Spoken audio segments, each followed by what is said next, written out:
மதுரை மீனாட்சி அம்மன் கோயிலுக்கு போயிட்டு வந்து கரெக்டாக 2 மாதம் ஆகுதுங்க. இந்த 2 மாதத்துக்கு நானும் ஹஸ்பண்டும் கையை கோத்துட்டு பக்கத்தில் கூட எங்கேயும் வெளியில் போயிட்டு வரவே இல்லை. எவ்வளவோ நாள் கெஞ்சி கெஞ்சி கடைசியாக நேற்று நாங்கள் வந்து வெளியில் சின்னதாக லஞ்சுக்காக போயிட்டு வந்தோம். இப்போ பாருங்கள், நம்மளை சுற்றி நிறையா நரிகள் வந்து கவனமாக இதை வாட்ச் பண்ணிகிட்டு இருப்பாங்க. இந்த வீடியோவை பார்த்து முடிச்சதுக்கப்புறம் அவங்க கொடுக்குற புஷ் எக்கச்சக்கமாக இருக்கும். அதுக்கான ரீசன் என்ன அப்படின்னு பார்த்தீங்கன்னு சொன்னால், நம்மளோட லைஃப்பை வந்து அவங்க தான் டிசைட் பண்ணுறாங்க. அவங்க தான் நம்மளோட லைஃப்பை வந்து வாழ்கிறாங்க. இதை எவ்வளோ தான் நம்ம அதில் இருந்து வெளியில் வர ட்ரை பண்ணாலும் வெளியில் வர விடவே மாட்டாங்க. அவங்க வைக்கிற செக்கெல்லாம் எப்படி இருக்கும்னு சொன்னால், யாரையாவது குத்தி விட்டு அவங்க மூலியமாக வந்து அவங்க பெனிஃபிட் எடுத்துக்கிறாங்க. ஆனால் அவங்களுக்கு தெரியலை. நீங்கள் ஸ்டார்டிங்கே வந்து நானும் என் ஹஸ்பண்டும் சேர்ந்துருக்க மாதிரி ஃபோட்டோஸ் போட்டிருந்தேன். அந்த ஃபோட்டோஸில் நீங்கள் பார்க்கும்போதே தெரியும், நாங்கள் 2 பேரும் எவ்வளோ கிளவியாக இருக்கோம்னு சொல்லிட்டு. லேட் மேரேஜ் தாங்க 2 பேருக்கும். எனக்கு இப்போ 43, அவங்களுக்கு இப்போ 52 வயசு. ஸோ வந்து பார்த்திங்கன்னா, லேட் மேரேஜாக இருந்தால் கூட ஃபஸ்ட் மேரேஜ் ஜஸ்ட் 4 இயர்ஸ் தான் ஆகுது.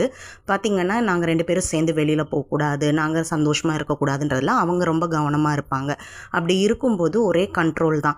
ஏன் போனேன், எதுக்கு போனேன், ஏன் வேஸ்ட் பண்ணினேன், இதெல்லாம் அநியாயம், இந்த மாதிரி சாப்பிட்டேன்னா உடம்பு வீணாக போயிடும். நான் எல்லா நாளும் வீட்டில் தானேங்க சமைக்கிறேன், நீங்கள் பார்க்க தானே செய்கிறீங்க. என்னைக்காவது ஒரு நாள் வெளில போய் ஹஸ்பண்டோட சந்தோஷமாக ஒரு நேரம் சாப்பாடு வெளில சாப்பிட்றது குத்தமே கிடையாது. ஆனால் பார்த்திங்கன்னு சொன்னால், எந்தெந்த பக்கத்தால் தாக்குதல் நடத்த முடியுமோ தாக்குதல் நடத்துவாங்க. என் ஹஸ்பண்ட் தெளிவாக சொன்னாங்க, தயவு செஞ்சு வீடியோ அப்லோட் பண்ணிடாத, நீ யூடியூப் சேனல் ரன் பண்ணாத, நீ சாப்பிட்ற வீடியோ சாப்பாடு செஞ்சு சாப்பிட்ற வீடியோஸும் அப்லோட் பண்ணாதன்னு எத்தனையோ நாள் சொல்கிறாங்க. அதெல்லாம் தாண்டி தான் நான் பண்ணிகிட்ருக்கேன். அது என்னோட பேஷன்னு சொல்லலாம். ஸோ நான் பண்ணிகிட்ருக்கேன். ஆனால் குத்துறவங்க குத்திட்டே தான் இருப்பாங்க. அதுக்கெல்லாம் நம்ம ஏமாந்துக்கிட்டு நம்ம வாழ்க்கையை அவங்களுக்கே கொடுத்துட்டு உட்காந்துருக்க முடியாது. அவங்களோட ஒரே மோட்டிவ் என்னென்னா, என்னையும் என் ஹஸ்பண்டையும் நிரந்தரமாக பிரித்து வைக்கணுன்றது தான். ஆனால் அவங்களுக்கு தெரியலை, நாங்கள் நிச்சயமாக பிரியவே மாட்டோம். நாங்கள் கடவுளால் ஆசீர்வதிக்கப்பட்ட ஒரு ஒழுங்காக கல்யாணம் பண்ணின ஒரு கப்பிள் தான்றது கடவுளுக்கும் தெரியும், எங்களுக்கும் தெரியும்.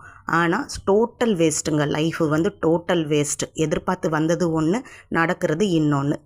ஓகே, தேங்க்யூங்க. அப்புறம் இன்னொரு முக்கியமான விஷயங்க, வர்ற ஜூலை 6ஆம் தேதி நானும் என் ஹஸ்பண்டும் பிரிஞ்சு 2 வருஷம் ஆக போகுது. சாரி எங்களை பிரித்து வச்சு 2 வருஷம் ஆக போகுது. ஸோ அதுக்கு ப்ரீ ட்ரீட் தாங்க இது. இதுக்கு ஸ்பான்சர் வந்து நானே தான். இது நான் அப்பப்போ செய்கிற சின்ன சின்ன இதுகளில், அதாவது ஆர்டர்ஸ் எடுத்து நான் பண்ணுறதில், நான் ஏர்ன் பண்ணதில் நான் கொடுத்த ட்ரீட் தாங்க இது. அதுக்கான எவிடன்ஸ் கூட வர்ற வீடியோஸில் நான் கண்டிப்பாக உங்களுக்கு நான் ப்ரூஃப் காட்டுவேன். அப்போ நீங்கள் பார்த்துக்கோங்க. ஸோ இந்த ட்ரீட் முழுக்க என் என் ஹஸ்பண்ட்க்கு கொடுக்கப்பட்ட ட்ரீட் தாங்க. நாங்கள் என்ஜாய் பண்ணணும். எங்களோட என்ஜாய்மெண்ட்ஸை வந்து யாராலையும் கண்ட்ரோல் பண்ண முடியாது. தேங்க்யூ. பிடிச்சிருந்தால் லைக் பண்ணுங்கள் கண்டிப்பாக.